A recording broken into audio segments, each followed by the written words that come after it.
Hello, my name is Scott, and I'm here to persuade you on voting yes to legalizing marijuana. The legalization of medical and recreational marijuana has been on everyone's minds lately, and for a good reason. Especially since the two states, Colorado and Washington, recently legalized it for recreational purposes. That has actually helped the movement altogether. As of March 2013, more than 50%, exactly percentage, 52% of the United States did want to vote yes on the legalization. Now, this is very exciting news for people like me that very want this to happen, but for people like me that also live in Texas, this can be a very hard thing. Texas is a very, very strict place, and some of the offenses can be a little overkill, I would say. Just a possession charge could get you a couple of years in jail. And that brings me to my next point. One of my favorite comedians, a stand-up comedian, Bill Maher, he actually said this regarding it.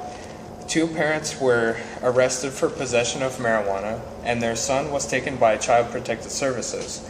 And he was then put in a foster home, but obviously their family had been broken up. And the police actually think this was a great success mission. This kind of thing really amplifies the negative stigma about marijuana. Honestly, I don't think they should have been punished like that because, if they were so many miles to the north or to the east, they couldn't have been touched. Now, there are a couple of things that I would like to cover in my speech. I would say that legalization would relieve the negative stigma, the countless number of arrests and charge, that's a lot of hours per year that are wasted, and also the demand for the black market. Now, one thing that I can say about that is that the black market, as of right now, because there's demand for marijuana, that's putting money into criminals' hands. While that could be going to some responsible Americans that really need that kind of work, they could actually, tax it and give money to the government and then return the favor. But since it's illegal, we can't do that. Eliminating the negative stigma. For some reason, alcohol is more socially acceptable than marijuana, and that's something I don't very much agree with, because to see the horrible effects that alcohol can do to a human being versus marijuana, you could see that obviously alcohol is an extremely destructive substance, while marijuana is even thought to help with cancer and stuff like that. As I was saying earlier about the number of arrests and charges, the American Civil Liberties Union reported that between 2001 and 2010 that 8 million charges were just because of marijuana. Now, I don't know, but for me to hear that 8 million people, different occasions had to suffer these kinds of penalties because of a victimless crime, it doesn't really make sense to me. Back to the black market, a very big issue with this is if we do have the demand for the black market because of the prohibition, that goes to say that a lot of people can be involved that should not be. For example, since there's no regulation, there's no age you have to be to buy it. No drug dealer is going to say, you're 12, you can't buy this. If they have money, they're going to sell it. And that just differentiates on the moral judgment of the dealer, but that can never be sure to say. Another thing is that you can never tell the composition. You can't tell if they put very harmful pesticides on the plant and then maybe that you're inhaling. And on the third thing, if you are a minor to be buying from a dealer like this, you could also come across things like harder drugs, crack cocaine, amphetamines, heroin. It would be way better if we could legalize it and regulate it, so we could just get pot out of younger people's hands. It's not to be for them. It's only, later years. I've come up with a couple of things that we could combat this whole thing with. First off, we could make safe havens for people once it's legalized. for example, how Amsterdam is, they have a lot of cafes.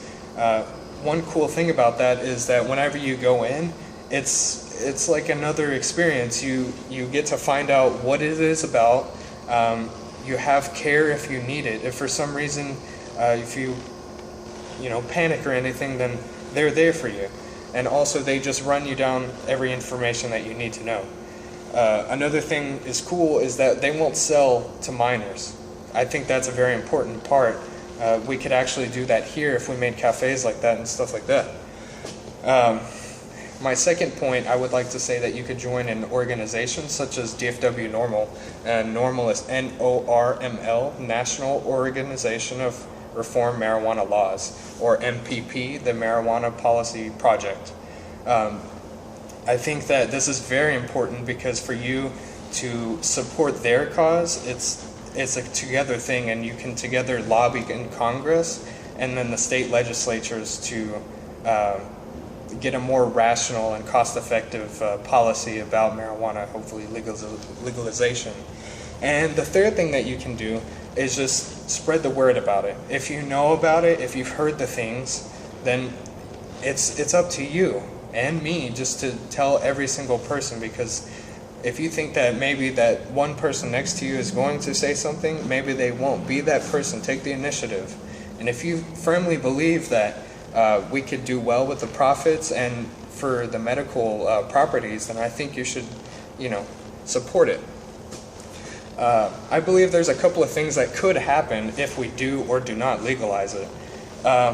Starting off, if we don't legalize it, I believe that the influx of drug dealers might be even more.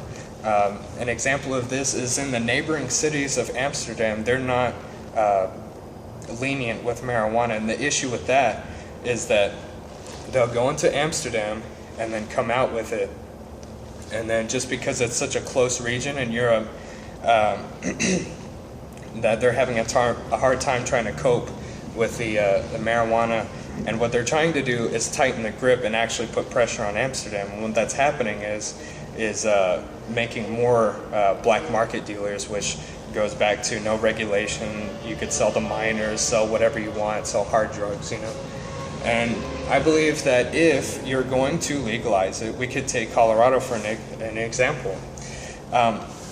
In their first inaugural month of legalizing, they made more than $1 million in tax revenue. That's a huge, huge thing. We're so down on our money that we need money from something, and what better than to legalize something that everyone wants to pay for?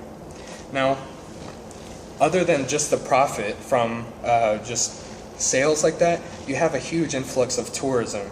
I can't tell you how many people I know that have gone to Colorado because of the legal benefits.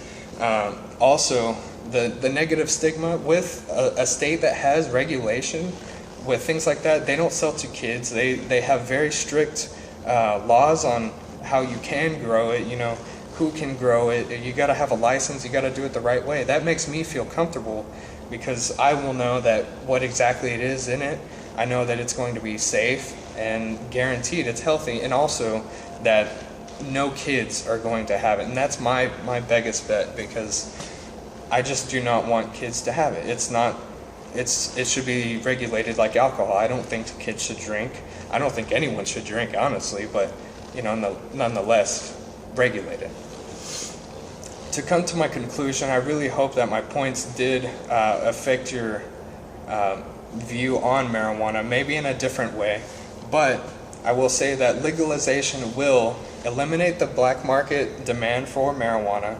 There'll be new opportunities with jobs, regulation, taxes, and things like that, and it's going to eliminate the crimes, the countless man hours that are lost every year to police trying to catch people down for victimless crimes such as marijuana possession.